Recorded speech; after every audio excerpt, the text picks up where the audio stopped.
Also new tonight, according to reports, the shooter signed his house over to his Afghan-born brother-in-law for $10.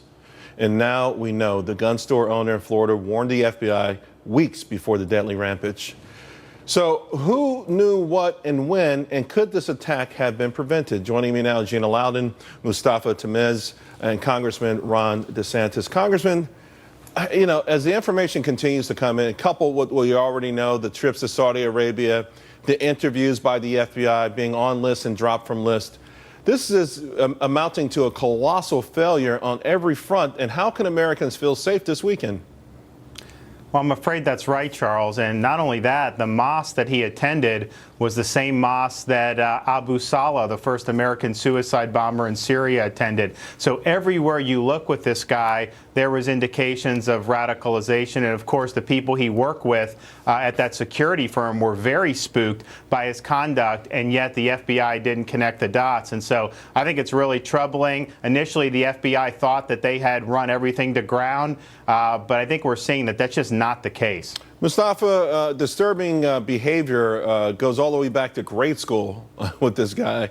Some classmates in high school saying he celebrated the toppling of the Twin Towers in 9/11.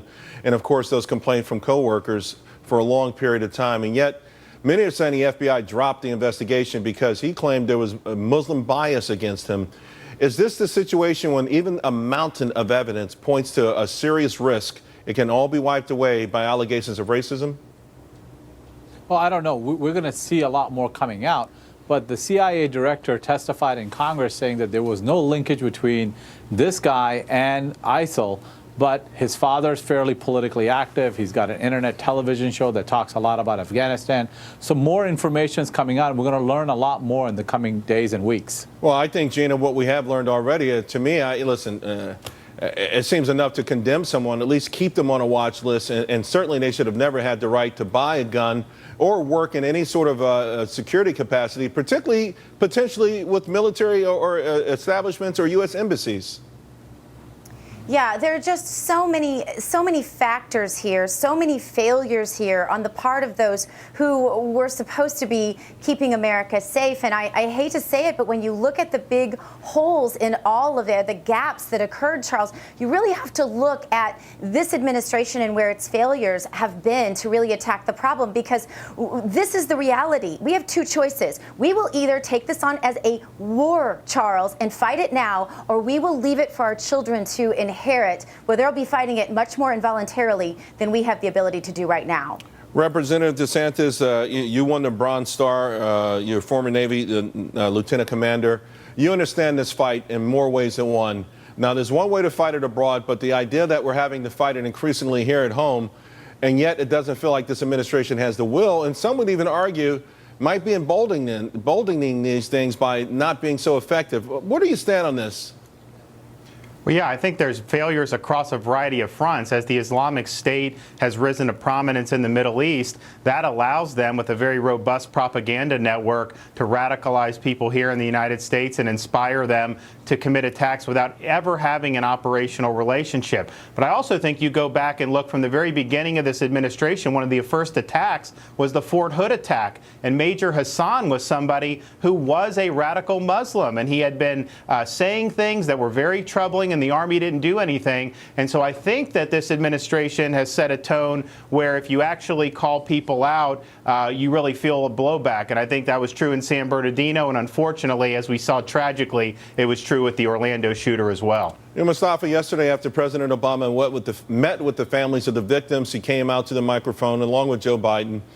And, you know, he said the things that you would say as president of the United States after such a horrific scene. But then he shifted gears immediately, sort of segued back into the political talking points that this is all about guns and a gun culture. And he lumped in together all these mass murders or killings, if you will, and suggesting that, you know, religion, to me, the suggestion was, religion has nothing to do with this. Radicalized Islam has nothing to do with this. That wasn't the situation, whether it was Dylan Roof, whether it was in Aurora, whether it was in Newtown. So let's not look at it this way. Let's ignore that particular potential component of this.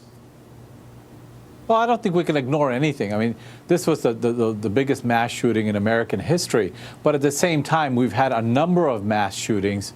And so we have to look at the common denominator. And what he was talking about was the access of guns that are so easily available for people. And that was the point that he was trying to make. But look, ISIL is attacking us on many fronts. And I think the most dangerous is their ability to inspire terrorism in our homeland. Well, but having said that, does it make it easier for them to inspire young, maybe detached youth, particularly from whose parents came here from a Middle Eastern country, when the President of the United States almost always paints them as victims more so than culprits in these kind of things? Well, I don't think, look, the victims are the families that suffered such a grave loss in Orlando, the 49, that, you know, tonight there'll be 49 households that won't have somebody at the dinner table. Those are the real victims. But look, the larger issue is we have to attack this not from a political standpoint or what the president says in the language he chooses, but we have to win the war of ideas against ISIL, because what they're going after is disenfranchised youth, whether they were born here or any place else. And they're making a case that there's a clash of civilization, and we shouldn't fall into that narrative. Yeah, but Gina, if the president won't speak up, if the president won't take the fight to them, particularly when it's a rhetorical fight, then how can we win?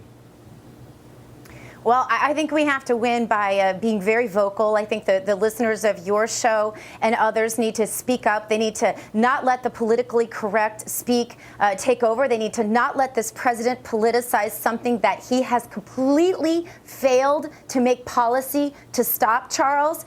And I think that we need to call this what it is. It definitely is all about, and I would say more than radicalization, just my background in psychology tells me this is an actual tactical effort, right, to completely take over Western culture. So this is a group effort. This is a war. This is not about cellular situations, and we can't individualize this because this is a very real battle we're fighting. It's a war, like I said. Mustafa, is it important that President Obama start saying radicalized Islam? Hillary Clinton has got the hint, and she's starting to say it. Well, look, it doesn't matter to me what you call it. It is what it is. They are. So you don't think the attacking outcome America. or the intensity of the so-called fight wouldn't be altered if the president didn't actually call out who the actual enemy is?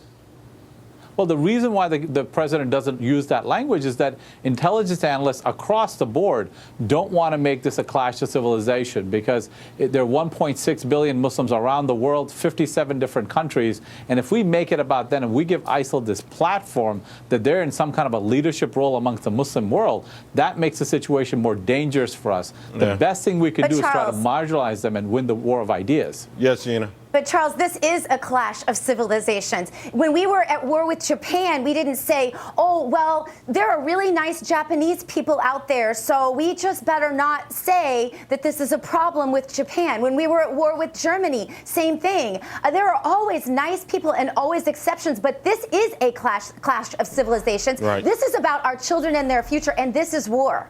Some would say it's a clash But we between... can't go to war with 57 countries across the world and 1.6 billion people. No, but ISIL is basically 25, 30,000 people. We should be at war with them. Mustafa, though, I think what we're talking about, and maybe Muslims should appreciate the idea that they're calling out and saying, no, it's the radicalized Muslims out there who are carrying out these acts. And I would argue it's really a war between the civilized and the uncivilized. Guys, we'll come back and talk more about this, of course.